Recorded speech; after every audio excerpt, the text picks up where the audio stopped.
All right, so this part we're gonna be doing the actual floor drain part. We did the slope already.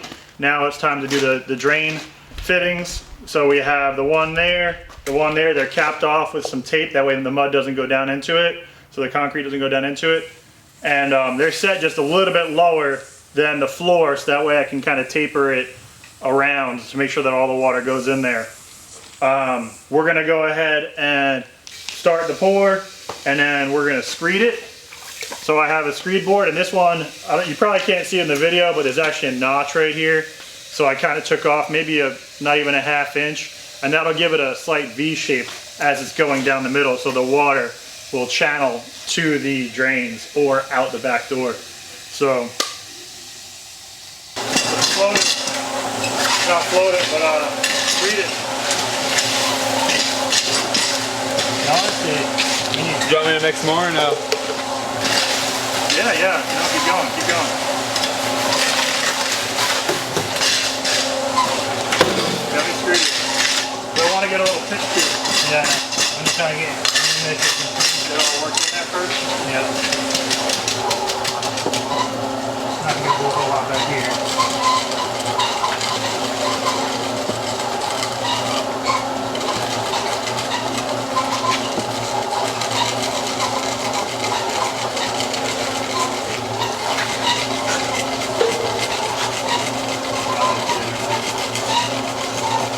Work this around the front, work this off of it, a little bit too much.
So we finished screeding. This we're gonna let sit for about 10 minutes maybe. You can see, I hope you can see in the video, there's a little bit of like shine to it. The water all came up to the top. So that's from screeding it. And then once it starts to set, that's gonna go away, and it's gonna be just kind of like a satin kind of finish. And that's when we're gonna go and trowel it, clean it up. I'm gonna do, originally I was just gonna leave it flush like this, and it would probably crack with time, but I decided to go the extra little bit, and what I'm going to be doing is I'm going to be using an edger and edge it so it actually makes a little bit of a groove, and then once it's all cured and dried and everything, I'm going to go around with some of the self-leveling sealant that I already have. It's 4 expansion joints, so it will crack below it, but I'll have that kind of caulking on the top layer, and I already have tubes of it, so it's not a big deal. And that's from Sikaflex. So it's the same stuff that I use to seal all these cracks out here, the expansion joints out here, where there's the epoxy flooring.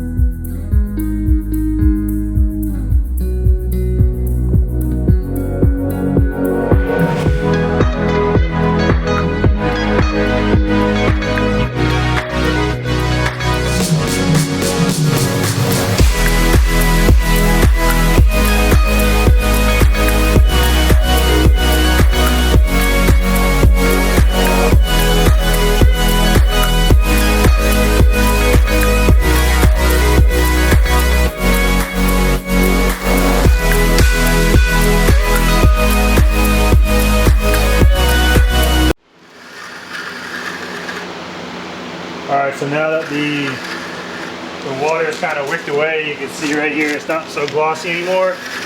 We're gonna go ahead and trowel it, and that'll help bring the fines up, give it a smoother surface, and give it a nicer finish. It also makes it a little bit stronger because it gives you the surface. It'll make it stronger by bringing all the fines up. We don't want to do it too much, because then you'll bring too much of the fines up and it'll make a separate layer of sand and the concrete mix. So that's pretty much it. You can see I removed some of the material down here on where the cap is under. I removed some of the material and kind of tapered the grade down. And we just got to kind of finish that up and smooth it out a little bit. And I'll pull the tape once it's actually set tomorrow or later today. But right now, so we're not going to. I don't have the spray. They make chemical curing spray that you can put on there, curing compound. I don't have that. We're just going to do it with a tarp. So once it gets to where it's not going to, get stuck to the tarp really, once it starts to harden a little bit, probably in an hour or two, I'll go ahead and cover it up with a tarp. And then for at least a week it'll be covered, and every couple of days I'll open it up and make sure that it stays wet, hosing it down. So that's pretty much it for the floor. You can see I did the edging, and that's where I'm going to caulk. So before I caulk, I'm going to double check the grade with some water and make sure I don't have any low or high spots, and touch that up with the angle grinder with a diamond tip on it, and then the diamond blade, the grinder blade. And then once all the grading and leveling is done, then I'll go ahead with the Sikaflex self-leveling and fill in that crack all the way around, make it look nice and pretty, and also for the rolling carts so they won't snag on the bumps. So that's pretty much it. I hope you like this video showing you guys how to do a grow room floor. If you're down in a basement and you can't drain out, you'd want to do it to a floor drain to a sump. So you'd have to dig out a sump and have a pump. So it's not impossible. It's not easy.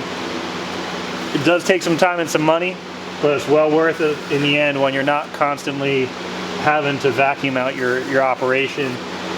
And typically when you're vacuuming out your operation, that's when you're going to get bacteria because you're not washing enough and you're not washing thoroughly enough.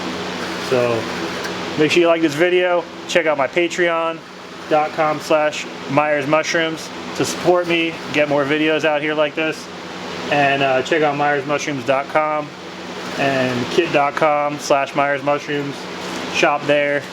Help hook me up with some revenue from those sales, and keep on mushrooming. Take it easy.